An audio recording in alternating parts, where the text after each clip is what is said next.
Hi friends, നമുക്കിന്ന് ചുരക്കയും ചെമ്മീനും കറി വയ്ക്കുന്നത് എങ്ങനെയെന്ന് നോക്കാം. അതിന് വേണ്ടി 200 ഗ്രാം ചെമ്മീൻ വൃത്തിയാക്കി വിനീഗറും ഉപ്പും ഇട്ട് കഴുകി വൃത്തിയാക്കിയത് 200 ഗ്രാം.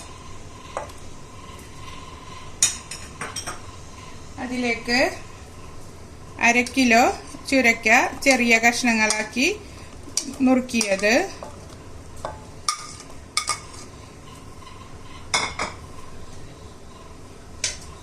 1 സവാള 2 വെളുത്തുള്ളിയും കഷ്ണങ്ങളാക്കിയത്,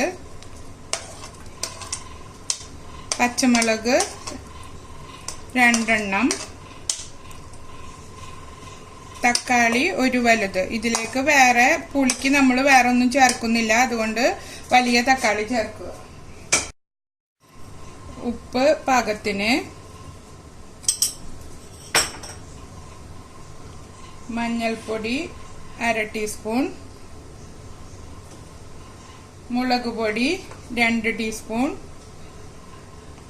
ഞാൻ കാശ്മീരി മുളക് പൊടിയാണ് ഉപയോഗിക്കുന്നത്.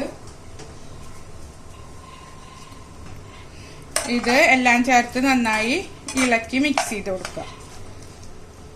ഇങ്ങനെ നമുക്ക് ഉണക്ക ചെമ്മീൻ ഇട്ടിട്ടും ഉണ്ടാക്കാവുന്നതാണ്. ഞാനിപ്പോൾ പച്ച ചെമ്മീൻ വെച്ചിട്ടാണ് കാണിക്കുന്നത്. പിന്നെ ഉള്ളി വഴറ്റിയിട്ട് തക്കാളി എല്ലാം വഴറ്റി ചേർത്ത് അങ്ങനെയും നമുക്ക് ചെയ്യാം. അടുപ്പ് നമുക്ക് വെള്ളമെല്ലാം ഒഴിച്ചതിന് ശേഷം കത്തിച്ചു കൊടുക്കാം. ഇതിലേക്ക് പാകത്തിന് വെള്ളം ഒഴിച്ചു കൊടുക്കാം. ഇത് മുങ്ങി കിടക്കാനുള്ള അത്രയും വെള്ളം വേണം.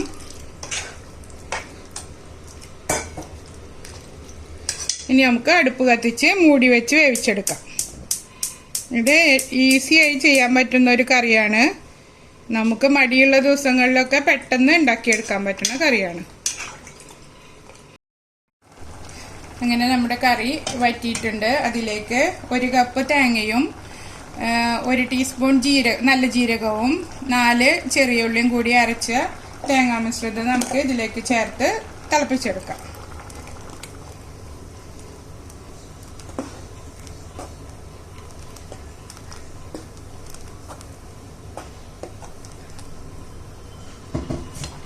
നന്നായി ഇളക്കി തിളപ്പിച്ച് കുറുക്കിയെടുക്കുക. തേങ്ങ അരച്ചൊഴിച്ച് വെക്കണ കറി ആയതുകൊണ്ട് നമ്മൾ ഇതിലേക്ക് മല്ലിപ്പൊടി ചേർക്കേണ്ട ആവശ്യമില്ല.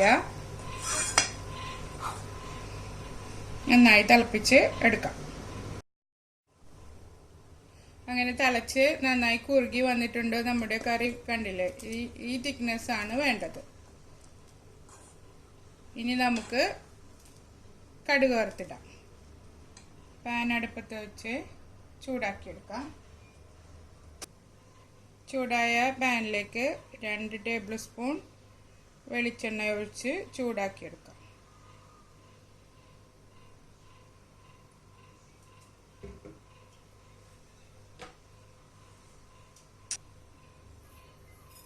കാൽ ടീസ്പൂൺ കടുക് ഇട്ട് കൊടുക്കാം. പൊട്ടി വരട്ടെ. എന്നിട്ട് നമുക്ക് കടുക് പൊട്ടി വന്നിട്ടുണ്ട്. അതിലേക്ക് നമുക്ക് 2 ഉണക്കമുളക് പൊട്ടിച്ചിട്ട് കൊടുക്കാം. വേപ്പിലയും ചേർത്ത് കൊടുക്കണം. എൻ്റെ കയ്യിലിപ്പോൾ വേപ്പില സ്റ്റോക്കില്ലാത്ത കാരണമാണ് ഞാൻ ചേർക്കാത്തത്. ഇതിലേക്ക് 2 തണ്ട് വേപ്പിലയും ചേർത്ത് നമുക്ക് കറിയിലേക്ക് ഒഴിച്ചു കൊടുക്കാം.